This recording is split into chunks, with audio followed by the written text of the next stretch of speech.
พดากับทั้งพญาอินกับทั้งพญาพรหมกับทั้งพญายมมาลากับทั้งพญาเวทกับทั้งพญาปเจกับทั้งพญากระจายมาคนหลายเรือแล้วนำเก้าเมนีเสือว่านำทิพนำสิบเมนีเสือว่านำแก้วไล่เจียวเจียวไล่เก้ามหาคงพาหาแม่น้ำนี้เลือลำกว่าแม่น้ำทั้งหลายกู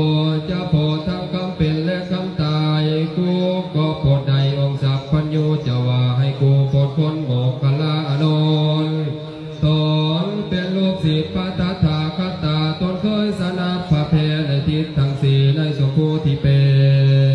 สัพเพสัตตาสุขิตาหุนตุอุญญาอุปุกายาพยาปปุอุโออิสังคุขังปัจจาสตา